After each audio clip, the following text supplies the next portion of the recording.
On the altar he smiled before everyone, certain he was starting a new life. But when his ex-wife entered with a baby in her arms, the millionaire froze, and the truth he had tried to bury came to light. If you like stories like this, be sure to subscribe to this channel. We post every day, continuing. The hall glittered under imported crystal chandeliers, golden reflections dancing in the champagne flutes that circulated among rehearsed smiles and measured embraces. It was a Saturday in March in London, and the wedding was taking place in one of Belgravia's most traditional clubs, where every detail cost more than most people earned in a year. Raphael Miller was there because he needed to be, because his presence was expected, photographed, commented upon. At 38, he had built an empire in the technology and business consulting sector, transforming startups into giants and family businesses into efficient conglomerates. His reputation was impeccable, his smile rehearsed, his heart kept under lock and key. He didn't like weddings. He found them expensive performances of a happiness that in most cases wouldn't last 5 years. His own marriage had ended 3 years earlier, quietly and bureaucratically, without public scandals or dramatic divisions, just the gradual cooling of something that perhaps had never been warm enough. Raphael had learned to live alone with an ease that sometimes startled him. He woke at 5 in the morning, exercised for an hour, reviewed reports before breakfast, spent the day in strategic meetings and returned to his flat in Chelsea, where the silence was absolute and welcome. There was no room for chaos. There was no room for surprises. Until that afternoon. The music was loud, a live band playing international hits while guests danced or conversed in well-defined groups. Raphael greeted acquaintances with the precision of someone who knew exactly how much time to dedicate to each interaction. 2 minutes for partners, 5 for important clients, 30 seconds for casual acquaintances. Everything timed, everything under control. He was about to say goodbye and leave when the music seemed to fade, or perhaps it was just an impression. Perhaps the whole world had slowed down when she entered the hall. Marianne. She wore a teal dress that contrasted with her tanned skin, her brown hair tied in a low bun, a few loose strands framing her face. Raphael felt his breath catch, not because of her beauty, which had always been undeniable, but because of what she carried in her arms. A baby. Small, wrapped in a light blanket, with eyes closed against his mother's chest. Raphael's heart pounded before his brain even processed what it saw. He stood still in the middle of the hall, glass in hand, while she greeted other guests with that gentle smile he knew so well, the smile that hid everything. How long? How old was that baby? Raphael tried to calculate mentally. They had divorced almost 3 years ago. The process took 6 months. Before that, they had spent almost a year emotionally separated, though still sharing the same roof. She left the house shortly after signing the papers. He never went after her, never wanted to know where she had gone, who she was with, if she was well. He simply moved on, as he did with everything in life. But now, looking at that baby, Raphael felt something crumble inside his chest. The child was at most 9, 10 months old, maybe less. It was impossible to be sure from a distance, but something primitive and terrifying inside him already knew the truth. He knew that angular chin, that slightly upturned nose, the eyes even closed seemed to have the same shape as his. It was like seeing a compact version of himself, a temporal mirror that threw him back to his own childhood. Raphael set his glass on a random table and began to walk. He wasn't sure what he intended to do. Confront her? Ask directly? Pretend he hadn't seen anything?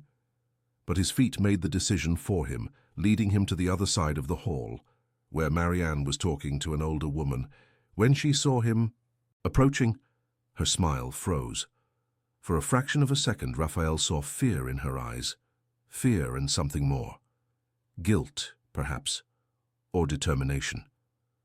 Raphael stopped a few steps away, trying to control his breathing. The older woman noticed the tension and quickly said goodbye, leaving the two of them alone in the noisy crowd. Marianne adjusted the baby in her arms, as if needing a shield between her and her ex-husband. Raphael looked at the child closely for the first time. The boy slept soundly, oblivious to the emotional earthquake his simple existence was causing. He had chubby cheeks, long dark eyelashes, and that unmistakable baby smell that Raphael had never stopped to notice before. "Hi, Raphael." Marianne's voice came out low, controlled. She had always been like that, calm on the surface, even when she was crumbling inside. "Hi." He didn't know what else to say. He looked at the baby again, then at her. "Are you... well?" "I am." Marianne met his gaze firmly. "And you?" "I need to talk to you." Raphael felt his voice come out harsher than he intended. "In private." She hesitated, but eventually agreed with a nod. They left the main hall and went to the outdoor terrace, where some guests smoked and chatted in smaller groups. Raphael guided her to a more secluded corner near an iron railing that overlooked the illuminated gardens. The party noise was muffled there, just a distant hum of music and laughter. Raphael took a deep breath. "How old is he?" Marianne didn't pretend not to understand. 9 months. "And the father?" The question came out sharp as a blade. "Who is the father?" She stared at him for a long moment, and Raphael saw something break in those brown eyes that had once been his. "Safe harbor." "You know who it is." The world spun. Raphael held onto the railing to keep from swaying. 9 months. The math was too simple, too brutal. If the baby was 9 months old now, in March, he had been born in June of the previous year, which meant the pregnancy began in September 2 years earlier. 2 years earlier, exactly when they were still technically married, though they already lived like strangers under the same roof. "Why didn't you tell me?" Raphael's voice came out hoarse, laden with an emotion he couldn't name. Anger? Hurt? Perverse relief at discovering he was still capable of feeling something? "Because I was afraid." Marianne adjusted the baby, who was starting to stir. "Afraid that you would come back out of obligation. Afraid that you would turn our son into another project on your agenda. Afraid that he would grow up feeling like a mistake, an accident that interrupted your perfect plans." Raphael felt the words like punches to the stomach. "You didn't have the right to decide that alone." "No?" Marianne took a step forward, and for the first time since Raphael had known her, he saw true fury on her face. "When did you have the right to decide anything about us? When were you present enough to have an opinion on what I felt, what I needed, what I dreamed? You lived locked away in that office, obsessed with closing another deal, expanding another branch, being the Raphael Miller everyone admired. I was just the wife, the decorative piece who appeared at events. When was the last time you asked me how I was, really?" The baby began to cry. A low, somewhat sleepy cry, which made Marianne automatically rock him and whisper words of comfort. Raphael watched, paralyzed. As she calmed the child with an ease that came from months of practice, months he hadn't witnessed, months she had faced alone. "I discovered the pregnancy 2 weeks after you said you thought it best we divorce." Marianne continued, her voice lower now, almost swallowed by the baby's cry. "Remember that night? You came home at 11, as always. You didn't even take off your jacket. You just said it wasn't working, that it was better to end it while we could still be civilized, as if we were a corporate merger that didn't work out." Raphael remembered. Of course he remembered. He had rehearsed that speech for days, choosing the right words to minimize the damage. He thought he was being mature, rational, respectful. He never imagined he was being cowardly. "I spent a week thinking whether I should tell you about the baby." Marianne looked at her son, not at Raphael. "I even went to your office. I reached the building's reception. But when I went up and saw you through the meeting room glass, smiling at that new intern, joking with the partners, I realized you had already moved on. You were already fine. You had already moved forward. And I was still stuck in that marriage that only existed on paper. So you decided to disappear." Raphael felt the accusation come out bitter. "You decided to take away my right to know my son. I decided to protect him." Marianne finally looked at him, and Raphael saw tears in the corners of her eyes. Protect him from a father who would be there out of guilt, not love. Protect him from growing up thinking he was a burden. "I grew up like that, Raphael. My father stayed with my mother because she got pregnant. He..." never let me forget that I ruined his plans. He never let me forget that he could have been someone if it weren't for me. I wasn't going to let our son grow up hearing that. The baby cried louder, and Marianne began to walk back and forth, cradling him against her chest. Raphael watched, trying to process everything at once. He had a son, a 9-month-old son he had never held, never seen sleep, never heard laugh. A son who probably gave his first smiles, rolled over for the first time, tried to sit up, all without Raphael being there to witness. "What do you call him?" Raphael asked, his voice coming out so low it almost got lost in the sound of the party. Marianne stopped walking. "Gabriel. Gabriel Henry." Gabriel. Raphael's grandfather's name, the man who had built the family's first company and taught his grandson that hard work was worth more than anything else in life. Raphael felt something tighten in his chest. She had given her son his family name. Even hiding the pregnancy, even deciding to raise the boy alone, she had maintained that connection. "I want to know him." Raphael took a step forward. "I want to be in his life." "It's not that simple." Marianne shook her head. "You can't just suddenly show up and decide to be a father because you discovered he exists. It's not fair to him." "And is it fair to keep me away?" Raphael felt the anger returning. "Is it fair that you made this decision alone?" "I made the decision I thought best at the time." Marianne met his gaze and didn't look away. "And I would do it again. Because I know you, Raphael. I know your obsession with control, your need for everything to follow a plan. You would have turned fatherhood into another task on your agenda. You would have hired nannies, created schedules, delegated responsibilities. You would have been efficient, but you wouldn't have been present. And I prefer to raise my son alone than to let him feel the absence of a father who is physically there, but emotionally distant." The words hurt because they were true. Raphael knew they were. He had been exactly like that during their marriage. Efficient, organized, punctual for important commitments, but absent in the small things, in evening conversations, in weekend plans, in silences that asked only for presence, not solutions. "I can change." Raphael heard his own voice and almost didn't recognize it. There was something vulnerable there, something he hadn't allowed for years. "Let me try. Let me get to know our son." Marianne was silent for a long moment, looking at Gabriel, who had finally calmed down and gone back to sleep. When she spoke again, her voice was tired, laden with an exhaustion that went beyond the physical. "I live in a flat in Islington. Small, 2 bedrooms, far from everything you know. I don't have a nanny. I don't have a cleaner. I don't have free time. I wake up 3 times a night. I work from home when I can, doing freelance graphic design because that's what allows me to be with him. It's not the life you imagined for yourself. It's not even close to the life we lived together. I'm not asking to live together again." Raphael chose his words carefully.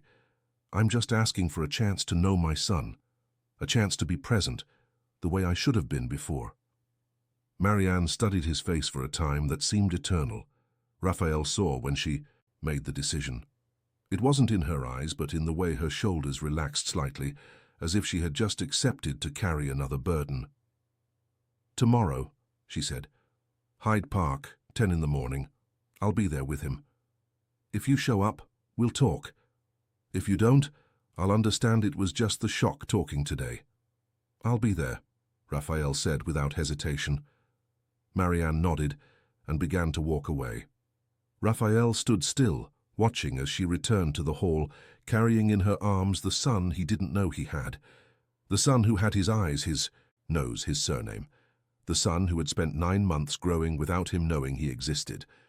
Raphael didn't go back to the party. He got in his car and drove through the empty streets of London on a Saturday night that seemed surreal. He drove through Chelsea, through Belgravia, past illuminated Oxford Street. He drove aimlessly, trying to process the explosion of information and emotions he had received in those few hours. When he finally got home, it was past 3 in the morning. The flat was, as always, impeccable, silent, empty. Raphael looked around and for the first time in years felt the emptiness for real. He felt how that space was just a place to sleep, not a home. He felt how his entire life had been built on efficiency and results, never on real connections. He went to the bedroom wardrobe and searched at the back, behind shoeboxes and suits he no longer wore. He found what he was looking for: a cardboard box with old photos, wedding photos, photos of trips they had taken together before everything fell apart. Raphael opened the box and flipped through the images, seeing Marianne's smile becoming increasingly forced over the years, seeing the distance growing between them, even when they were side by side. There was a specific photo he was looking for. He found it at the bottom of the box. Marianne pregnant with Gabriel, though she didn't know it at the time. She must have been 2-3 months pregnant. They were at a Japanese restaurant and she wore a navy blue dress. Raphael remembered that day. It had been their wedding anniversary. 4 years. He had left the office early, a rarity. They had had dinner, talked about superficial things, returned home.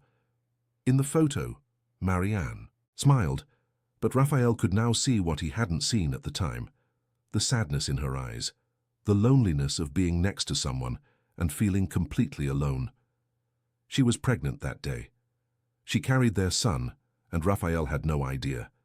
He was there, physically present, but completely absent in truth, thinking about contracts, meetings, expansions, while inside her, a new life was forming. The life he would only get to know 9 months later, by chance, at a wedding he didn't even want to be at. Raphael put the photo in his trouser pocket and closed the box. He didn't sleep that night. He sat on the balcony watching the city slowly light up with the arrival of Sunday, thinking about Gabriel, about Marianne, about all the choices he had made that had led him there. When the alarm clock rang at 7 in the morning, he had already been awake for hours. He showered, put on casual clothes for the first time in weeks, and drove to Hyde Park. He arrived 15 minutes early and waited in the car park, nervous, as he hadn't felt since the first important meeting of his life. At 10 sharp, he saw Marianne arriving with a pram. She wore jeans, trainers, and a simple blouse, her hair tied in a ponytail. She looked tired, but there was something serene about her, something that hadn't existed when they were married. Raphael got out of the car and went to her, his hands sweating in his pockets. "You came." Marianne seemed genuinely surprised. "I said I would." Raphael looked at the pram, where Gabriel slept peacefully. "Can I?" Marianne hesitated, but eventually agreed. He just had his feed, should sleep for another 40 minutes. They started walking through the park, side by side in silence. Raphael couldn't stop looking at Gabriel. The baby wore a striped romper, tiny socks on his feet, and was sucking on a blue dummy as he slept. He was so perfect, it hurt to look, so real, so much his. "He looks like you," Marianne said, breaking the silence. "It's scary sometimes. It's like having a miniature version of you in the flat." "I'm sorry." Raphael didn't plan to say that, but the words came out before he could control them. "I'm sorry for everything. For not being present, for not seeing how unhappy you were, for turning our marriage into an obligation instead of a choice, for being a coward who preferred to end it rather than face the problems." Marianne stopped walking and looked at him. "I'm also to blame. I was also a coward. When I got pregnant, instead of telling you and giving you the chance to decide what kind of father you wanted to be, I chose for you. I decided you would be an absent father and used that as an excuse to disappear. I was also afraid that you would prove me right." "And now?" Raphael asked. "What do we do now?" "Now we start from scratch." Marianne looked at Gabriel. "No expectations, no promises either of us can keep. You'll get to know your son. You'll learn how to take care of him. You'll be present when you can, and I'll accept that you can't always be, and we'll see where it goes." Raphael agreed, even though he didn't know exactly what that meant. They continued walking, talking about practical things. Marianne told him about Gabriel's routine, about his doctor's appointments, about her fears and discoveries. Raphael listened to everything with an attention he had never dedicated to anything other than financial reports. When Gabriel woke up, Marianne picked him up and offered him to Raphael. "Want to hold him?" Raphael's hands trembled when he extended his arms. Gabriel was lighter than he imagined, but at the same time heavier. the weight of an entire life that now depended on him. The baby opened his eyes, grey like his father's, and stared at Raphael with that infinite curiosity of small children. Then, without warning, he smiled. A toothless, drooling, imperfect smile. And something inside Raphael finally broke. Or perhaps it began to rebuild. He wasn't sure. He just knew that, holding that baby in his arms for the first time in the middle of a park on a Sunday in March, he felt something he hadn't felt in years. He felt he had something to lose, and for the first time in his life, it didn't scare him. It made him want to fight. The following weeks passed in a blur of accelerated learning and forced humility. Raphael quickly discovered that being a father wasn't like closing deals or managing teams. There were no scheduled meetings or success metrics. Just trials, errors, and the hope of getting more right than wrong. Marianne set rules from the start. Raphael could visit Gabriel 3 times a week, always at her flat, always with her present. No expensive gifts or attempts to compensate for 9 months of absence with money. No reorganizing her life or suggesting improvements to the routine she had built alone. If he wanted to be present, he had to be truly present, in the trenches, learning from scratch. The first time Raphael stepped into the Islington flat, he felt a tightness in his chest. It was small indeed. An open-plan living room and kitchen, 2 tiny bedrooms, a bathroom barely big enough for one person. The walls had damp patches someone had tried to disguise with paint. The floor was old, the furniture mismatched, most of it bought from charity shops or received as donations. But it was clean, organized as much as possible with a baby, and there was something welcoming there that Raphael's flat never had. Gabriel slept in a wooden cot in Marianne's bedroom. There was an improvised shelf with children's books, an activity mat on the living room floor, toys scattered everywhere. On the fridge, photos held by magnets showed Gabriel's development. Month by month, Raphael stopped before them, studying each image. The first smile, the first time he sat up on his own. The day he tried carrot puree and made a disgusted face that Marianne captured perfectly. 9 months of life he had lost, recorded in photographs he had never seen. Coffee? Marianne offered, and Raphael accepted more out of a need to do something with his hands than from truly wanting it. They sat at the small kitchen table while Gabriel played on the mat, trying to reach a colorful mobile. Raphael watched every movement of his son with an almost painful intensity. The way he tried to grab objects, how he babbled sounds that weren't words yet, how he looked at Marianne whenever he needed confirmation that he was safe. "Is he afraid of strangers?" Raphael asked. "No." Marianne took a sip of coffee. "He's very calm, but he recognizes who's always around. Mrs. Shirley from the flat next door looks after him when I need to go out and sort things. He adores her, calls her Grandma." Raphael felt a pang of irrational jealousy. A neighbor had more claim to the title of family than he, the biological father, but he swallowed the feeling and just nodded. "Want to try feeding him his puree?" Marianne offered when the clock struck noon. Raphael had never fed a baby in his life. Marianne had to teach him everything. How to sit Gabriel in the high chair, how to tie the bib, how to fill the spoon only halfway so he wouldn't choke, how to wait for him to open his mouth instead of forcing it.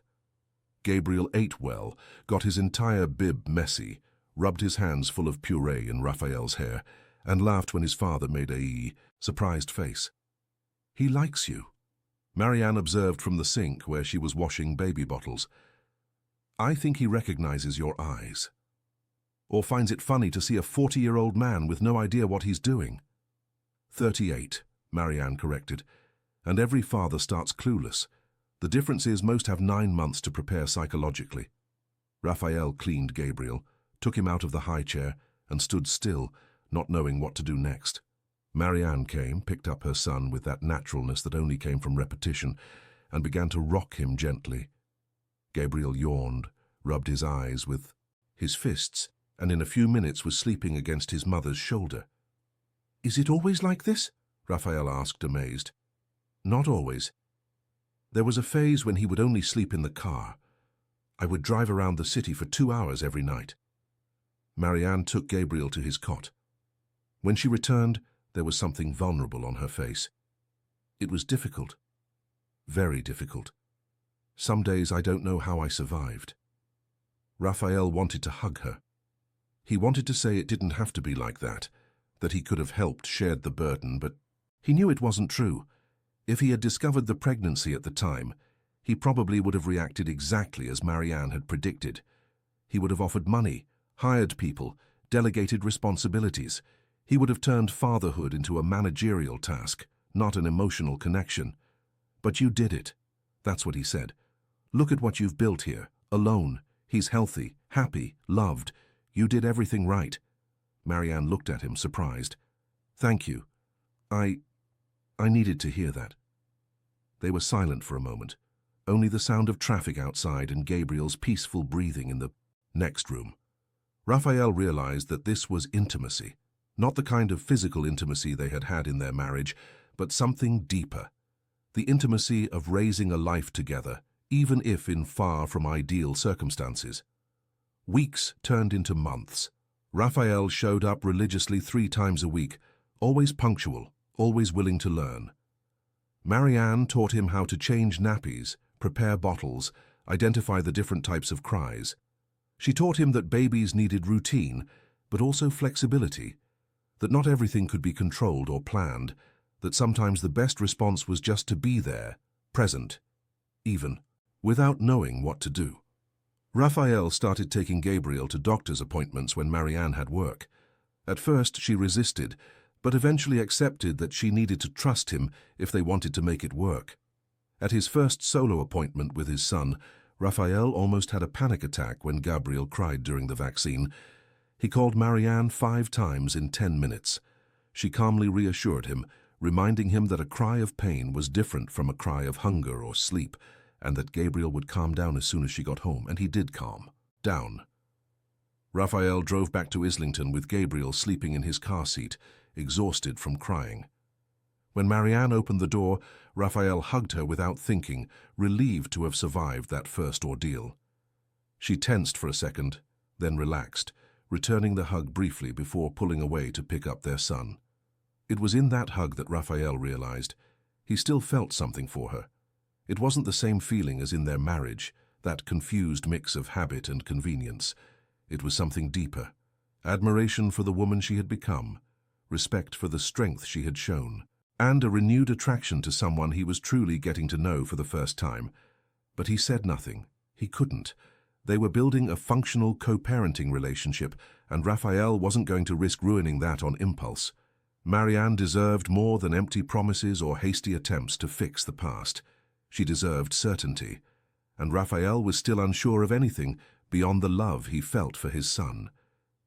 Gabriel was almost 1 when he took his first steps. Raphael was there.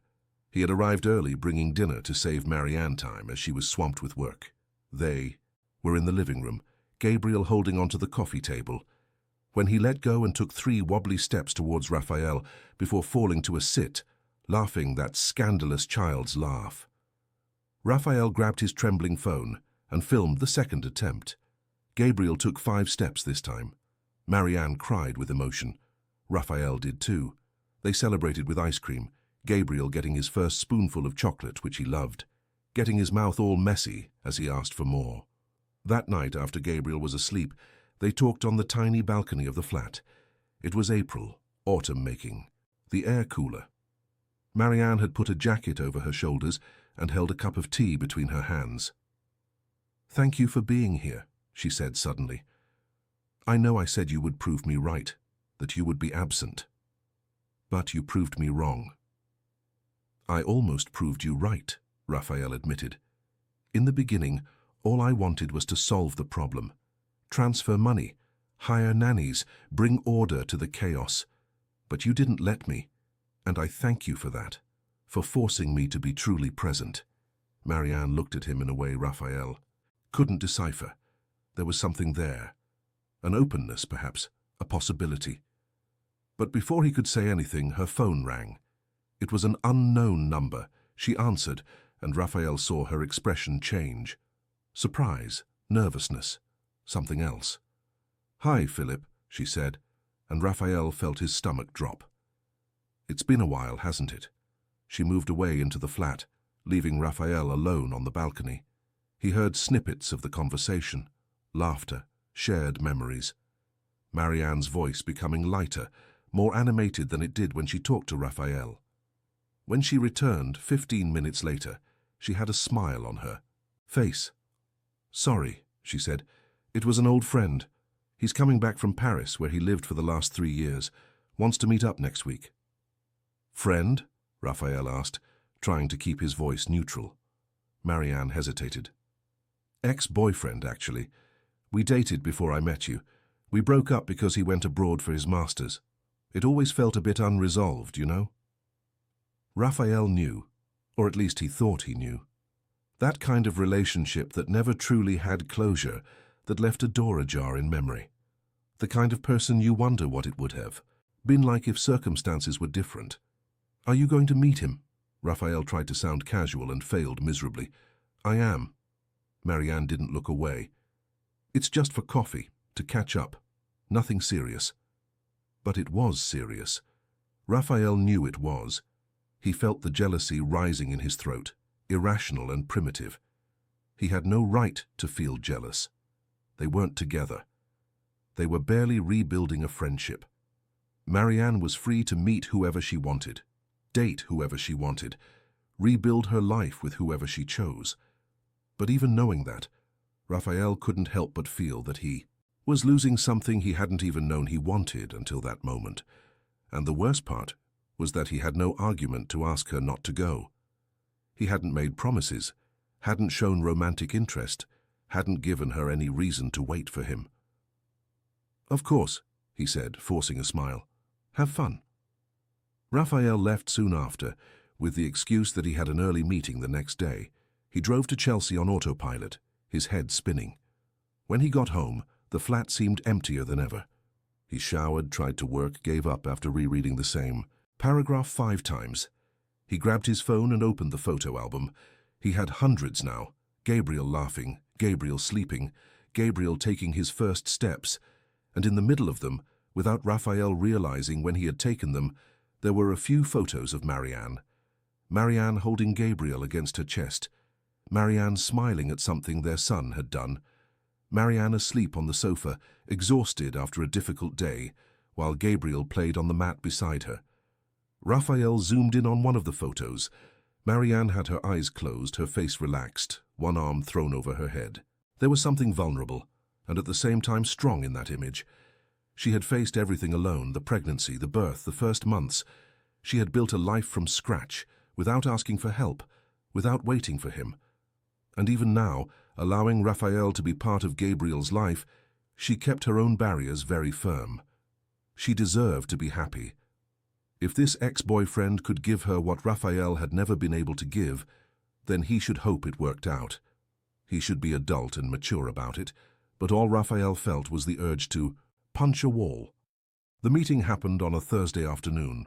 Raphael knew because Marianne had cancelled his visit that day, saying she had commitments. He didn't ask what it was. He didn't have the courage to hear the confirmation. He spent the entire day restless, postponing meetings, replying to emails automatically, checking his phone every 5 minutes as if he would receive a message. He received nothing. At 7 in the evening, he couldn't take it anymore. He sent a message asking how Gabriel was. Marianne replied an hour later. "He's fine. Slept early today. Tired himself out playing with Mrs. Shirley." So she had left Gabriel with the neighbor, which meant the coffee had extended, or turned into dinner, or something more. Raphael threw his phone on the sofa and went to the building's gym. He trained until he couldn't lift his arms anymore, went home, took a cold shower and tried to sleep. He couldn't. On Friday morning, a message arrived from Marianne. "Can you come over tonight? I need to talk to you." Raphael felt his heart pound. Talk about what? About the ex-boyfriend? About changes in their dynamic? About her needing fewer visits from him because she was rebuilding her love life? He replied that he could, of course. He spent the day trying to mentally prepare for any scenario. When he arrived at the flat in Islington at 7 in the evening, Marianne opened the door with Gabriel in her arms. The boy shouted, "Daddy," and stretched out his little arms. That was recent. Gabriel had started calling him Daddy in recent weeks, and every time it happened, Raphael felt his chest tighten with emotion. He picked up his son, kissed his forehead and entered. The flat was tidier than usual. There was food on the table, the light was dimmed, and Marianne had worn an outfit that wasn't her usual loungewear hoodie. "Can you put him in his cot?" Marianne asked. "He just had dinner, should fall asleep quickly." Raphael took Gabriel to the bedroom, laid him in his cot, stayed there until his son's breathing became slower and deeper. When he returned to the living room, Marianne was serving wine. 2 glasses. "Sit down." She indicated the sofa. Raphael sat, accepting the glass she offered. Marianne sat in the armchair opposite, not next to him. Safe distance. "So," she began, and Raphael braced himself for the worst. "Philip offered me a job." It wasn't what Raphael expected. "A job?" "He opened an advertising agency here in London. Design, branding, content creation. He's looking for professionals. Offered me a senior designer position. Fixed salary, benefits, flexible hours, possibility of working from home 2 days a week." Raphael processed the information. It was a good offer. Great, in fact. Much better than the unstable freelance work Marianne was doing. "And are you going to accept?" "I don't know." Marianne took a sip of wine. "That's why I wanted to talk to you. If I accept, it means less flexibility on the days you come to see Gabriel. It means he'll need to go to nursery some days. It means changes to the routine we've built. But it also means financial stability for you," Raphael pointed out. "It means not having to worry if you'll have work next month. It means building a real career." "Yes," Marianne agreed. "But there's a complication." Of course there was. Raphael waited. "Philip said he still likes me." Marianne spoke slowly, as if testing the words. "Said that when he broke up with me to go to France, it was the biggest mistake of his life. That he thought about me all these 3 years, that he wants to try again." Raphael felt as if he had been punched in the stomach. He kept his face neutral, or tried to. "And you? Do you still like him?" "I don't know." Marianne looked at her own hands. "We broke up 4 years ago. I married you, had a son, divorced, became a single mother. I'm not the same person who dated Philip, but there's a history there. There's a connection. And he knows me in a way you never did. You know, he always saw me, always listened to me, never treated me as an accessory." Every word was a stab. Raphael knew he deserved it. He had treated Marianne exactly like that during their marriage, as a necessary but not essential piece of his perfect life. He had no right to feel betrayed by her, considering someone who treated her better. "So you came to ask my permission?" Raphael tried not to sound bitter and failed. "No." Marianne looked up, firm. "I came to tell you. Because you're my son's father and deserve to know what's happening. And because—" She hesitated. "Because there's something between us too, isn't there?" Raphael froze. "What?" "Don't pretend you don't feel it." Marianne leaned forward. "I see the way you look at me. I see how you react when I get close. I see how you tried to hide your jealousy when I mentioned Philip.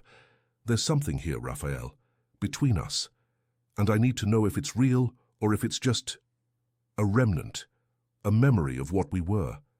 Because if it's real, I need to consider it before accepting the job and giving Philip a chance." Raphael was speechless. He had been so careful to hide what he felt, or at least he thought he had been. But Marianne had always been good at reading between the lines, always knew how to see beyond the masks he wore. "I don't know what it is," Raphael admitted, his voice coming out lower than he intended. "I know I feel something. I know I think about you more than I should. I know that when you talked about Philip, I wanted to beg you not to give him that chance. But I don't know if it's love or guilt. I don't know. If it's real, or if it's just fear of losing easy access to Gabriel. I don't know if I'm capable of being what you need." Marianne nodded, as if she had expected that answer. "Then you need to find out. Because I won't wait while you decide.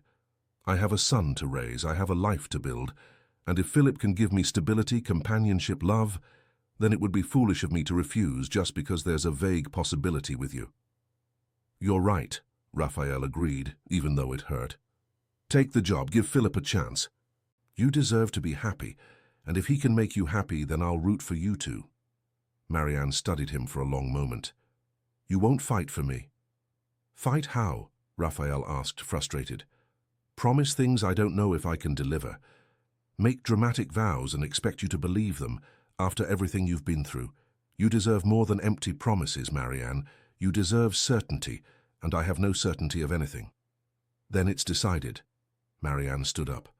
I'm going to take the job. I'm going to see where it goes with Philip, and we'll continue to be Gabriel's parents, civilly, as we always have been. Raphael also stood up. He wanted to argue. He wanted to say that this was crazy, that she was making a hasty decision, that they needed more time. But he had no argument.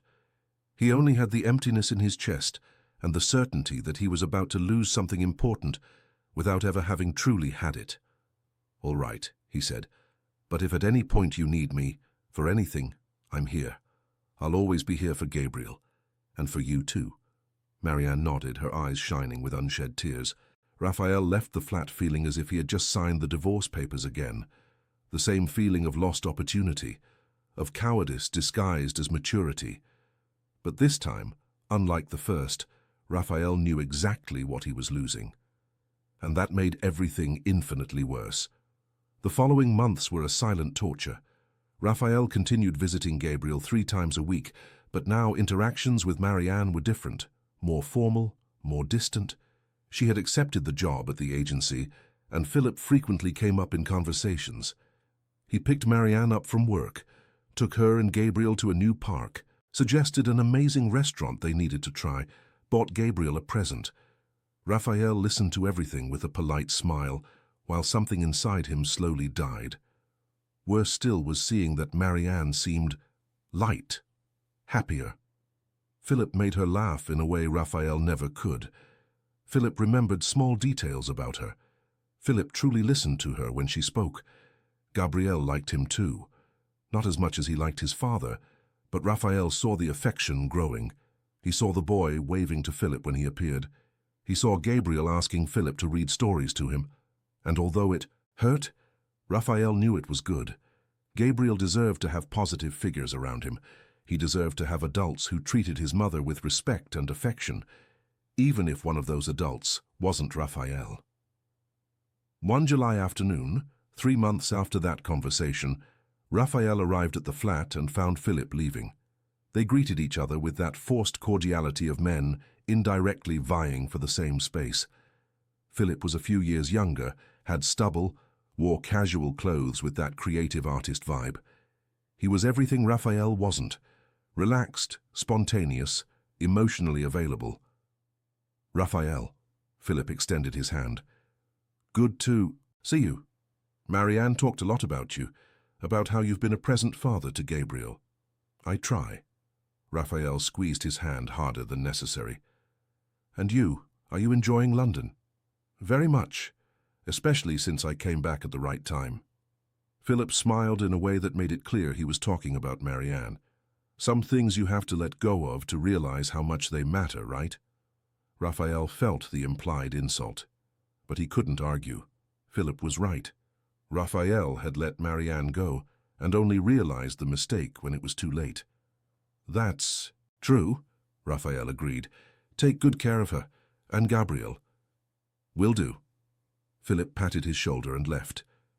Raphael entered the flat and found Marianne in the kitchen, preparing Gabriel's dinner. She looked different. Her hair was shorter, more modern. She wore better clothes now that she had a fixed salary. She had started wearing makeup again. She was taking care of herself in a way she couldn't when she lived exhausted trying to survive. Hi, she greeted, distracted. Gabriel's in his room playing. You can go see him. Raphael went. Gabriel was on the floor, surrounded by building blocks, concentrating on stacking them. When he saw his father, his face lit up. Daddy, look! He showed off the wobbly tower of 5 blocks. Wow! Raphael sat on the floor next to his son. That's really cool. Shall we make a bigger one? They played for an hour. Gabriel chattered non-stop, mixing real words with invented sounds, telling stories only he understood. Raphael listened to everything with total attention, etching every detail into his memory. Every laugh, every expression, as if he sensed that it could change at any moment. After dinner, while Marianne bathed Gabriel, Raphael tidied the kitchen. It was automatic now. He knew where everything went, which sponge to use for each pot, how to organize the food containers in the fridge. He had a space there, a routine, a function. But he didn't have a real place. Thanks for tidying up. Marianne appeared with Gabriel in her arms, clean and in his pajamas. Want to put him to sleep? Raphael wanted to. He picked up his son, took him to the bedroom, read 3 stories until Gabriel yawned and asked to be held. Raphael cradled him, sang a quiet song he didn't even know he knew, and stayed there until the boy fell completely asleep. When he returned to the living room, Marianne was on the sofa on her phone. "Sit down," she indicated. "I need to tell you something." Raphael sat, his heart already racing. Nothing good ever started with that phrase. Marianne took a deep breath. "Philip asked me to move in with him." The world stopped. Raphael had prepared for many things, but not for that. Not so quickly. "You've only been together for 3 months, he said, trying to keep his voice neutral. "I know." Marianne wrung her hands in her lap. "But he's not new to me. We were serious before, we already know each other. And it makes sense, financially speaking. His flat is bigger, it's closer to the agency. It has an extra bedroom that would be perfect for Gabriel. I would save on rent here and could save more money." Raphael heard the practical arguments and realized what was missing. "But do you love him?" Marianne hesitated, and it was in that hesitation that Raphael saw the truth. She liked Philip. She respected Philip. She appreciated Philip, but she didn't love him, not yet, maybe never. "Love is a complicated thing." Marianne looked away. "I loved you. And look how that ended. Perhaps companionship, respect, partnership are more important." "You're convincing yourself." Raphael couldn't help but sound accusatory. "You're trying to rationalize a decision you've already made." "So what?" Marianne turned to him, annoyed. "What if I am? What's the alternative, Raphael? Stay here alone waiting for you to decide if I'm worth the risk? Wait for you to be sure of your feelings while I put my life on hold? I'm 29 years old, I have a son to raise, I have a life to live, and Philip is here, available, wanting to build something with me. It would be foolish to refuse." Raphael knew she was right. Rationally, logically, she was making the sensible choice. But his heart screamed that it was wrong, that she was choosing the safe option instead of the right option, that he should fight for her instead of letting her go again. But how to fight? With what weapons? He was still unsure. He was still discovering how to be a father, how to be present, how to let someone truly in. He wasn't ready to make promises he didn't know, if he could keep. And Gabriel? That was the only thing Raphael could say. "How does this affect visits?" "It doesn't affect them," Marianne assured. "You still come 3 times a week, or you can come more if you want. Philip understands that you're his father. He doesn't want to take your place. But he'll be living with my son." Raphael felt the bitterness escaping. "He'll be there every morning when he wakes up, every night when he sleeps. He'll be the constant male figure in his life." "Because you chose not to be," Marianne retorted, her voice hard. "I gave you the chance, Raphael. I gave you time, space, the opportunity to show that you wanted more than just to be a weekend dad. But you never took the next step. You never said you wanted me back. You never fought for us. You just passively accepted any decision I made, as if you didn't care enough to disagree." "I care," Raphael said, but it sounded weak even to him. "Then show it." Marianne stood up, frustrated. "Give me a reason not to move in with Philip. Give me a reason to wait for you." Raphael remained silent. He had 1,000 reasons swirling in his head, but none he could say aloud. Because all of them required courage he didn't know if he had. Courage to be vulnerable again. Courage to risk. Courage to admit he was afraid of not being good enough. "That's what I thought." Marianne walked away. "I think you'd better go. I have to wake up early tomorrow." Raphael stood up, defeat weighing on his shoulders. He went to the door, hand on the doorknob, and almost left. almost let that be another lost opportunity, but something inside him refused to let it happen. Again. "I'm afraid," he said, his back to her. "I'm afraid of not being what you need, of disappointing you again, of ruining everything and losing both you and Gabriel. I'm afraid of not knowing how to love properly, because no one ever taught me. My father was just like me, cold, distant, obsessed with work, and I swore I wouldn't be like that, but I ended up being. And now that I'm trying to change, I don't know if I can change enough. I don't know if I'm capable of being the man you deserve." He turned around, and Marianne stood in the middle of the living room, tears streaming down her face. "But I know I love you," Raphael continued, his voice breaking. "I don't know when it happened. If it was seeing you raise our son alone, if it was during the mornings I spent here, learning to be a father, if it was realizing the incredible woman you always were, and that I was too blind to see. But I know I love you. I love your strength. I love your patience. I love how you never gave up, even when you had every right to give up. And I know I don't deserve a second chance. I know I failed you in every possible way, but if you give me one more chance, I swear I'll spend the rest of my life trying to be worthy of it." Marianne wiped her face with the back of her hand, her mascara smudging. "Are you asking me to choose between you and Philip?" "No." Raphael shook his head. "I'm asking you not to choose yet, to give me time to prove that it's not just fear of losing Gabriel, that I've really changed, that I can be the partner you need." "How much time?" Marianne asked. "A month," Raphael suggested. "Give me a month. If at the end of that month you still think Philip is the best choice, I'll accept it. I won't interfere. I'll be polite. I'll support you. I'll do whatever is best for Gabriel. But let me try. Let me show you who I can be." Marianne was silent for so long that Raphael thought she would refuse, but then she nodded, almost imperceptibly. "A month," she agreed. "But with conditions. You'll go to therapy. You'll truly face the problems that made you who you were. Because I don't want promises. I want real change. I want to see you actively working to be different." "I will," Raphael promised. "I'll start Monday. I'll do whatever it takes. And be honest with me," Marianne asked, her voice vulnerable. "If you realize you can't do it, tell me. Don't let me invest in something that has no future. I can't take another disappointment, Raphael. Not from the same man." "I'll be honest." Raphael walked across the room and took her hands. "About everything. About what I feel, about what I'm afraid of, about when I have difficulties. I won't hide anymore, I promise." Marianne nodded, and Raphael pulled her into a hug. She was rigid for a moment, but then relaxed against him. They stayed like that for several minutes, just holding each other, breathing together, trying to believe that maybe this time they could get it right. When Raphael left the flat that night, he knew he had a month to do the impossible, a month to prove he was capable of real change, a month to win back the woman he had been too foolish to value the first time. And he was going to make every second count. On Monday, Raphael was at the office of a therapist a friend had recommended. Dr. Helen was about 50, with a gaze that seemed to pierce all defenses and a direct way of speaking that made Raphael uncomfortable from the first minute. "So you want to change because you might lose your ex-wife to another man?"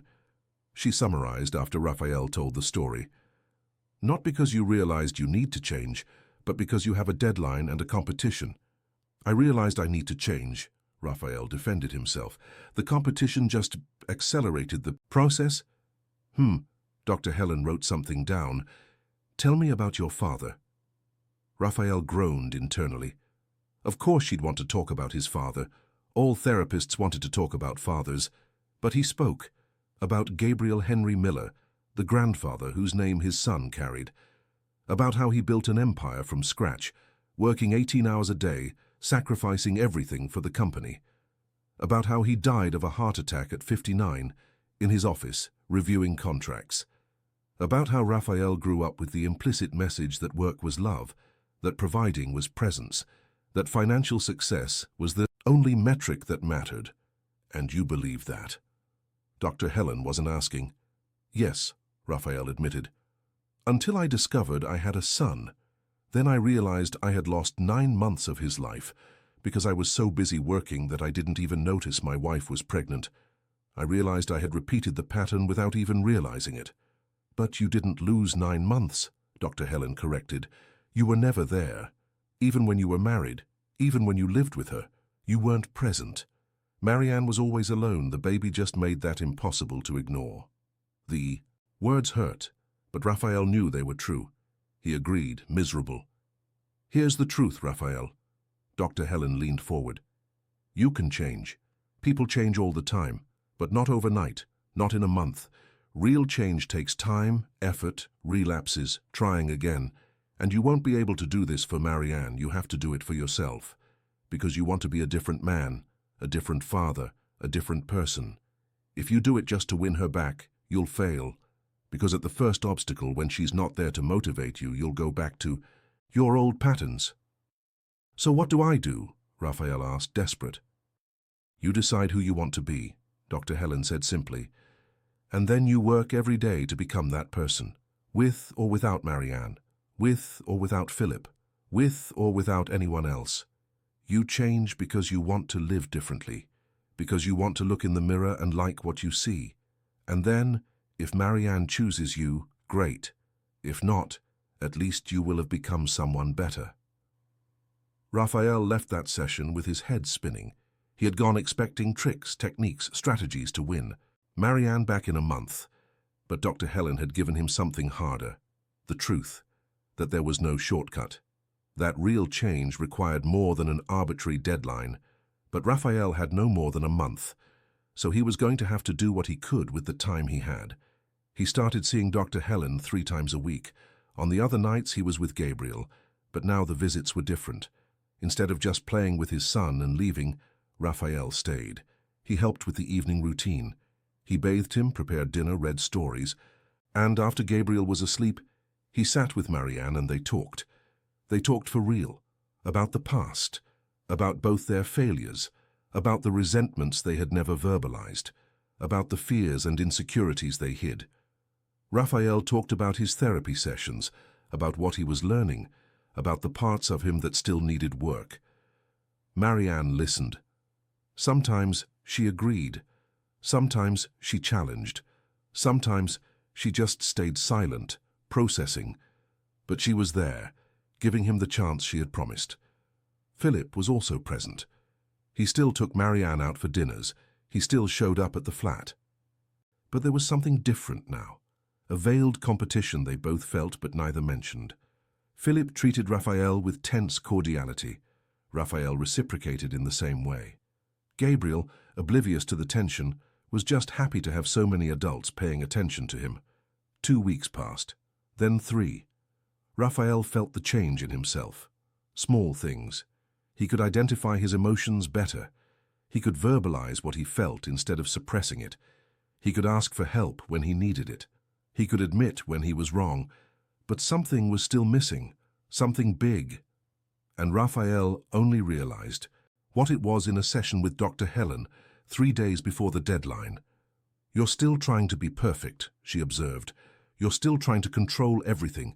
You've just changed what you're trying to control. Before it was work, now it's your emotional progress. But it's still about control. Raphael looked at her, confused. What's the alternative? Acceptance, Dr. Helen said. Accepting that you are human, that you will make mistakes, that you will have bad days, that you won't always be the perfect father or the perfect partner. And that's okay, because no one is perfect. And Marianne doesn't need perfection. She needs honesty, genuine effort, someone who stays even when it's difficult.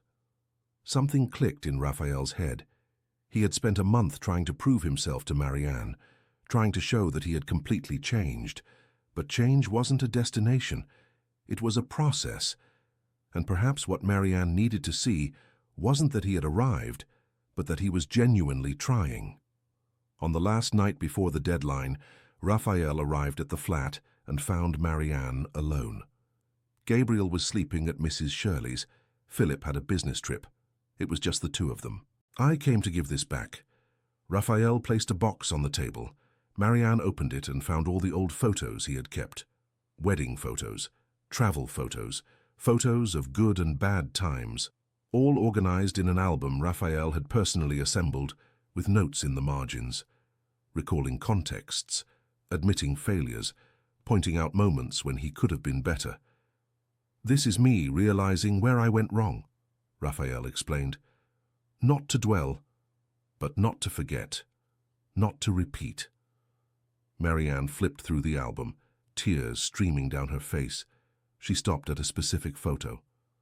The two of them on the sofa in their old flat, she reading, he on his laptop, together but separate. Raphael had written in the margin, "Here I should have closed the laptop and asked about the book you were reading. I should have cared about your interests as much as I cared about mine." "You did all this in a month?" Marianne asked, her voice choked. "I did." Raphael sat beside her. "But a month isn't enough. I know that now. Real change takes time, and I can't promise that I've completely changed yet, but I can promise that I'll keep trying. Every day. For the rest of my life. With or without you. Because I realized that I don't want to change just to have you back. I want to change because I don't want to be that man anymore. That father. That person." Marianne closed the album and looked at him. "Philip asked me for an answer about moving in with him." Raphael felt his heart tighten.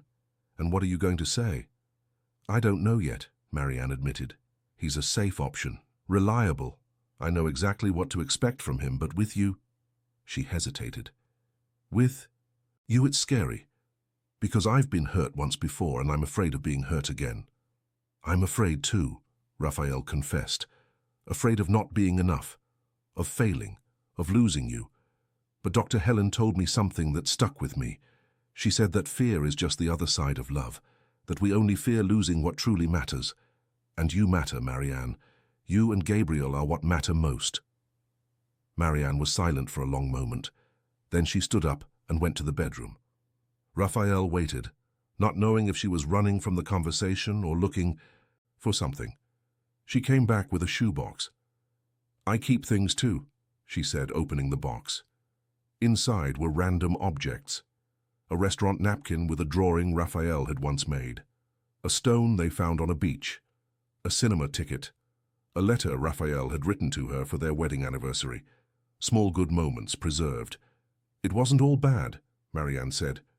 "We had moments. I just forgot about them. It was easier to remember only the bad part. But when you gave me the album, I realized I also had my part. I also could have spoken up. More, I also could have fought harder. I also could have told you I was unhappy instead of just accepting it and holding resentment." "So we both made mistakes," Raphael concluded. "Yes," Marianne agreed. "And maybe we can get it right together too, if we truly try this time." Raphael could hardly believe what he was hearing. "You're saying that—" "I'm saying I want to try," Marianne interrupted. "Slowly, not living together yet. No promises either of us can keep. But try. Go out together, talk. Get to know each other again and see where it goes." "And Philip?" "I'll talk to him," Marianne said. "He deserves honesty. He deserves to know that I can't commit completely to him when I still have feelings for you. It wouldn't be fair to him."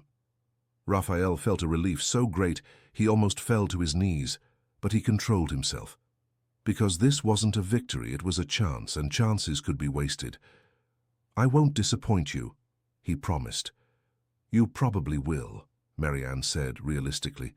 "At some point, in some way, because you're human. But the question isn't not disappointing me. It's what you do when you disappoint. If you run, or if you stay and fix it." "I'll stay," Raphael assured. "I'll always stay." Marianne approached and kissed him. It was a soft, hesitant kiss, laden with all the history they shared. It wasn't the kiss of new lovers. It was the kiss of two people who had hurt each other, lost each other, and were daring to find each other again. When they parted, Marianne rested her forehead against his. "It scares me," she whispered, "to trust you again." "It scares me too," Raphael admitted. "But we'll be scared together, and that has to be worth something." They stayed, like that for a long time, just holding each other, trying to believe that maybe, finally, they were on the right path. The path back to each other, the path to being a real family. It wouldn't be easy. Raphael knew that. There would be relapses, difficulties, moments of doubt. But for the first time in his life, he was willing to face all of it, because he had something worth fighting for that was more valuable than any contract or business expansion. He had Marianne. He had Gabriel. He had a second chance to get it right, and this time, he wasn't going to waste it. The following months were a careful dance of rebuilding. Raphael and Marianne didn't move back in together. They didn't make dramatic announcements to family and friends. They just started going out together, once a week at first, just the two of them while Mrs. Shirley stayed with Gabriel. Simple dinners at local restaurants, walks in the park, trips to the cinema. Things they should have done when they were married, but never did. Raphael told Philip about the decision in a difficult but necessary conversation. Philip was understanding, though obviously hurt. He said he always knew Marianne had unresolved feelings for her ex-husband, that he had hoped time would heal it, but that he respected her choice. He offered Marianne to keep her job at the agency without resentment, which she gratefully accepted. Therapy continued. Raphael discovered layer upon layer of patterns that needed to be undone. The need for control came from a fear of abandonment. The fear of abandonment came from a childhood where his father was always absent, always putting work above family, always making it clear that success was more important than connection. Raphael had spent his life trying to be like his father, thinking that was the way to be loved and respected. He never realized he was just repeating the cycle of emotional distancing. Dr. Helen taught him to identify the triggers, when he felt the need to close off emotionally, when he wanted to solve problems instead of just listening, when he wanted to control situations that were beyond his control. She taught him to breathe in those moments, to count to 10, to ask himself, what am I really feeling right now? Fear, inadequacy, vulnerability. Marianne noticed the changes. Raphael now verbalized when he was having a difficult day. He asked for help when he didn't know how to deal with something. He admitted when he was wrong without defensiveness. He truly listened when she spoke, asking questions, remembering details, showing genuine interest. But not everything was linear progress. There were relapses. One Thursday, 3 months after they had decided to try again, Raphael had a particularly stressful meeting. An important client threatening to terminate a contract. Millions at stake.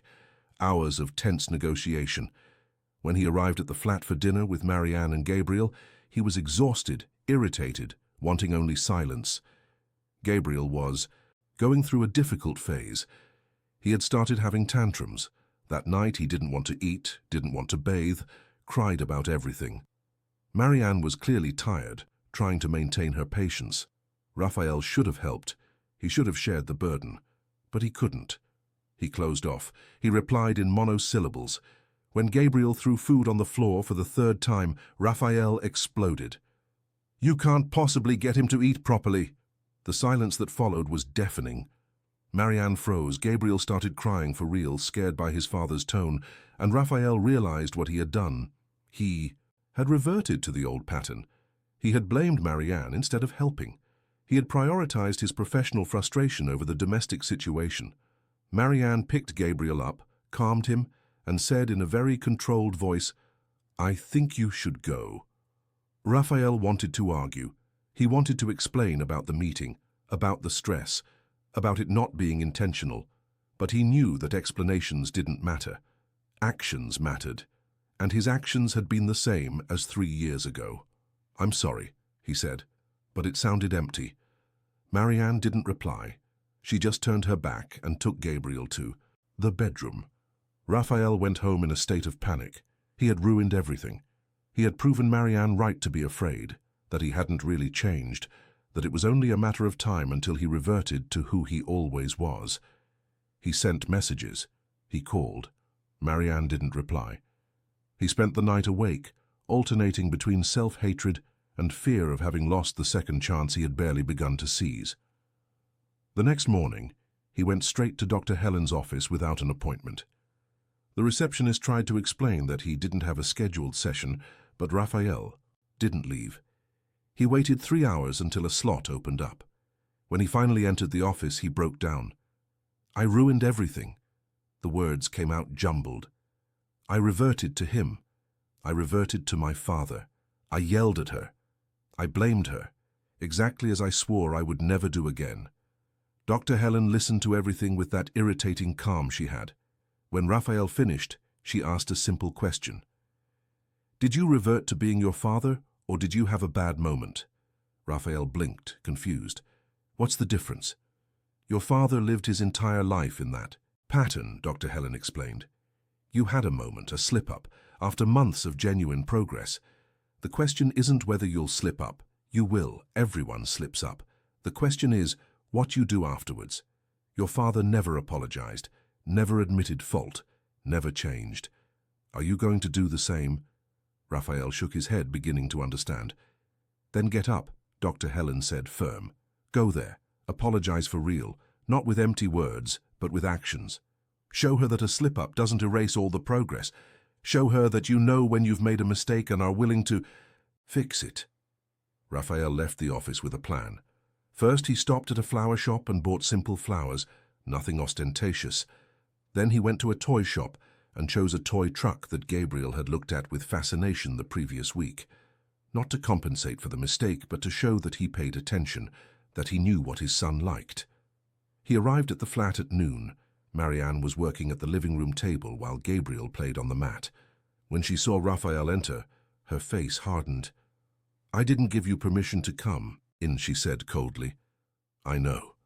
Raphael placed the flowers on the table and the truck near Gabriel, who immediately brightened up. "But I need to talk to you, and if you want me to leave afterwards, I will. But listen to me first." Marianne closed her laptop, crossed her arms and waited. Raphael took a deep breath. "Yesterday I failed you and Gabriel. I reverted to an old pattern because I was stressed and tired. But that's no excuse. You were also tired. You also deal with stress. And you never explode at me or Gabriel because of it. So I went to Dr. Helen today and we talked about relapses, about how progress isn't linear, about how having a bad moment doesn't mean I haven't changed, but also about how I need to do more than just apologize. I need to fix it." He paused. Marianne said nothing, but she was listening. "So here's what I'm going to do," Raphael continued. "I'm going to start cancelling meetings after 6 in the evening, no matter the client, no matter the deal, because that's the time I usually spend here with you, and I won't let work interfere with that anymore. I'm going to hire a child therapist to help me deal better with Gabriel's tantrums, because clearly I'm not managing alone. And I'm going to start coming here more often during the week, not just 3 days, because I want to be more present. I want that when you have a bad day, I'm here to share the burden, not just on my scheduled times." Marianne processed the words for a long moment. "You can't just show up here whenever you want." "I know," Raphael agreed. "That's why I'll ask first, every day. Can I come over today? Can I? You need help with anything? Can I pick Gabriel up from nursery? Whatever you need, I'll do it, because I don't want to be a scheduled dad anymore. I want to be a present dad." Gabriel dropped the truck and came to Raphael, raising his little arms. "Daddy, up!" Raphael picked up his son, who immediately snuggled against his chest. Something in that simple gesture made Marianne's eyes fill with tears. "He loves you," she said, her voice breaking. "Even when you make mistakes, even when you're not perfect, he just loves you." "And you?" Raphael asked, vulnerable.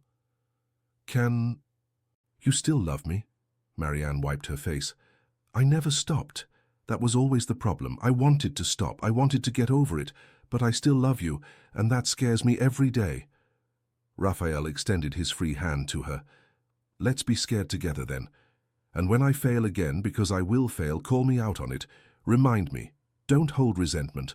And I promise to do the same. I promise to be honest when you do something that hurts me. I promise to speak instead of running away." Marianne took his hand. "This isn't going to be easy." "It never is," Raphael agreed. "But it's worth it. You two are worth it." They stayed like that for a moment, the three of them, connected in a way that went beyond the physical. It was emotional connection, shared vulnerability, the willingness to try even with the fear of failing. Gabriel broke the moment by asking to play with the new truck. Raphael put him down, and the three of them spent the afternoon in the living room, playing, talking, existing together. When it was time for dinner, Raphael cooked while Marianne worked. When Gabriel threw a tantrum at bath time, they dealt with it together, taking turns, one offering support when the other started to lose patience. At the end of the night, after Gabriel was asleep, Marianne made tea for the two of them, and they sat on the balcony. "I talked to Philip today," she said. "Officially ended things. He's leaving the agency. Found it too difficult to work with me after everything." Raphael felt guilty. "I'm sorry for complicating your professional life." "You didn't complicate it," Marianne corrected. "I made decisions that have consequences. And it's okay. I'm already looking for another job. Or maybe I'll open my own studio. I've always wanted to do that. Maybe now's the time." "If you need initial capital," Raphael began. "No," Marianne interrupted, but gently. "Thank you, but no. If I do this, it has to be on my own. It has to be my own achievement. But maybe you can help me with other things, staying with Gabriel while I have meetings with potential clients, reviewing contracts, since you understand business, being my support, not my investor." Raphael liked that distinction. "You can count on me for whatever you need." They talked late, into the night, about dreams, fears, plans, about what it would be like if they really tried to rebuild not only their co-parenting, but a romantic relationship, about the timing, which still seemed strange, about the trust they needed to rebuild brick by brick. "I want to do things differently this time," Marianne said. "I don't want marriage, not for now, maybe never. I want partnership. I want someone who chooses to be with me every day, not because they signed papers, but because they want to." "I want that too," Raphael agreed. "No pressure, no unrealistic expectations. Just us, trying every day to be better for each other." Marianne approached and kissed him. It was different from the first hesitant kiss. This one held promise. It held hope.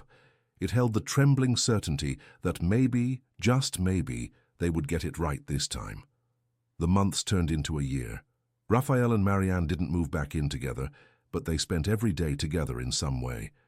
Sometimes Raphael slept at the flat, on the sofa, after very late nights. Sometimes Marianne and Gabriel slept at his flat when they needed a change of scenery, but they kept their spaces separate, the independence they both needed. Gabriel grew up. He turned 2.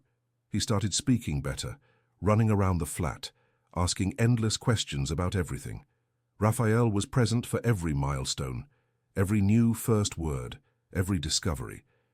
Every tantrum, too, dealing with them with patience he had to consciously renew every day. Marianne opened her own design studio. Small at first, just her and an intern.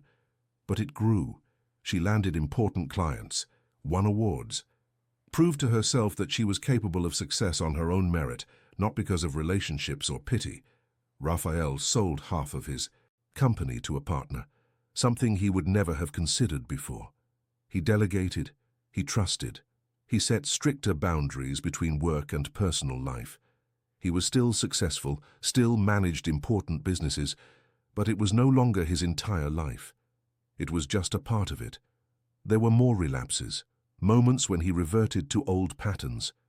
But now he recognized when it happened. He genuinely apologized. He fixed things. And each time it became a little easier to avoid the relapse, a little more natural the new behavior. Marianne also had her moments. Nights when she held resentment, instead of speaking up. Days when she doubted if she had made the right choice. Moments when she wondered if she should have stayed with Philip, with the safe option. But in those moments, Raphael was there. Not to convince her or control the situation, just to listen, to hold her, to remind her that choices weren't permanent, that they could change their minds at any time, that they weren't trapped. And paradoxically, knowing they could leave at any moment made both of them want to stay. One December evening, almost 2 years after that initial conversation on the balcony, Raphael arrived at the flat with a box. Marianne was cooking while Gabriel watched cartoons on the tablet. "What's that?" she asked. "Open it." Raphael placed the box on the table. Inside were keys, 3 sets of keys, in fact. One set is for the new flat, Raphael explained. 3 bedrooms in Islington, close to here. 1 bedroom for Gabriel, an office for you, and a bedroom for us, if you want. Marianne picked up the keys, confused. You bought a flat? I did, Raphael confirmed. But not in my name. In all 3 of our names.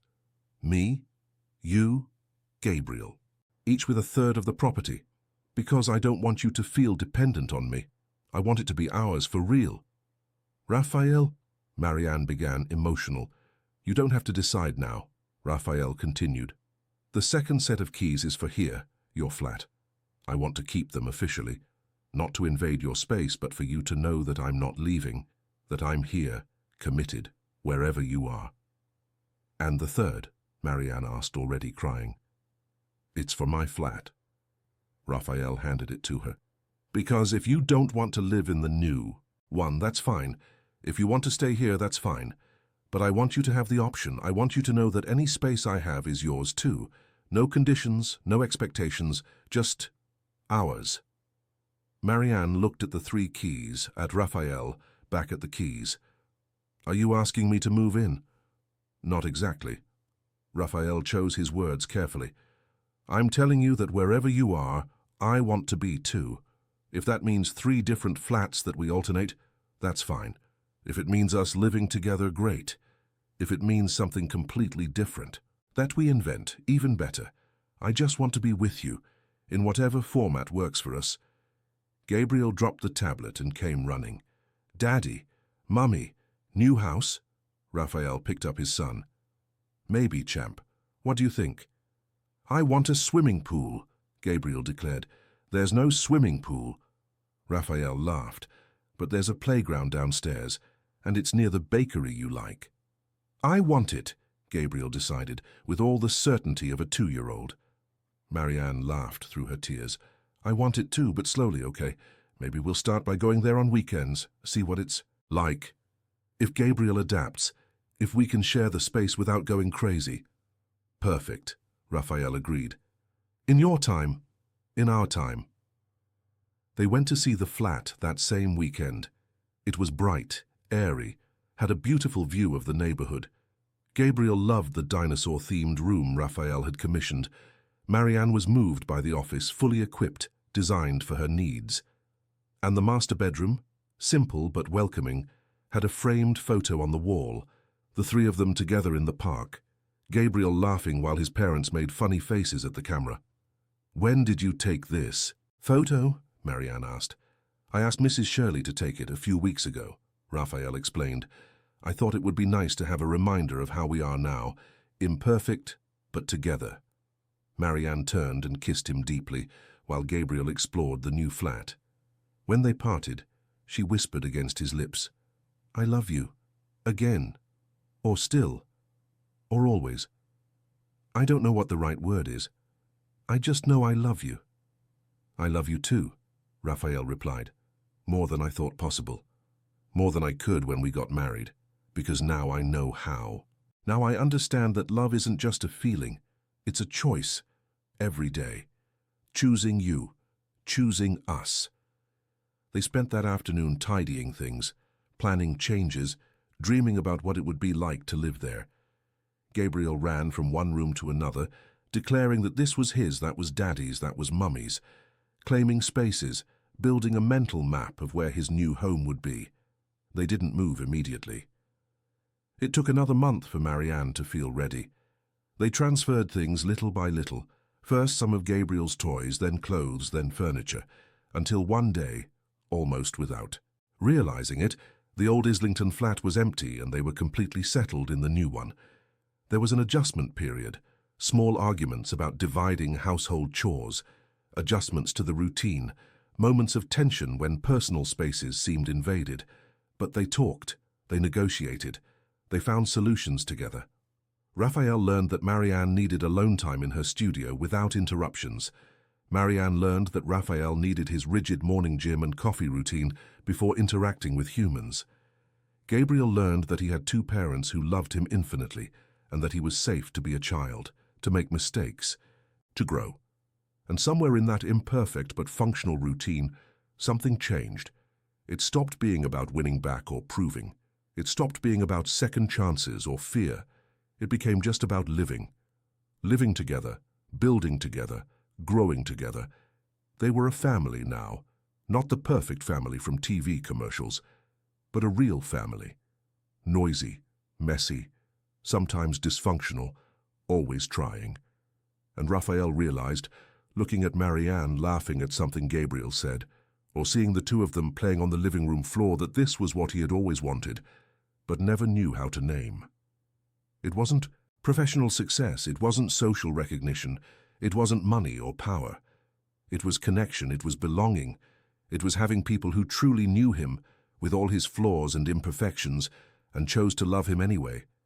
It was finally having learned the difference between having everything and having what matters, and for the first time in his life, Raphael Miller had what mattered.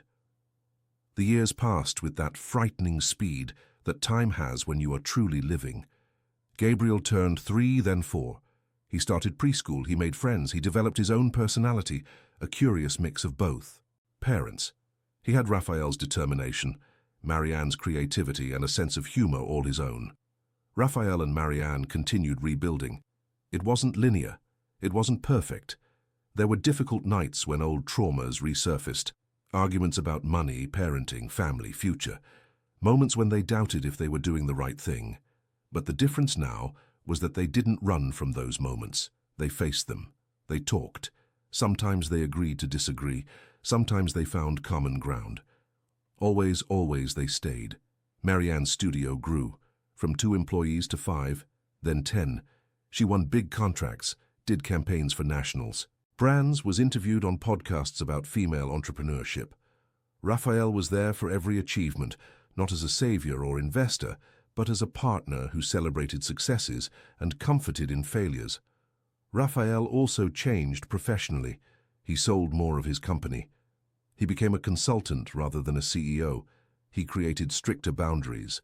He started giving lectures on work-life balance, sharing his own story of failures and rebuilding. Some people from the old corporate guard criticized him, saying he had lost his ambition.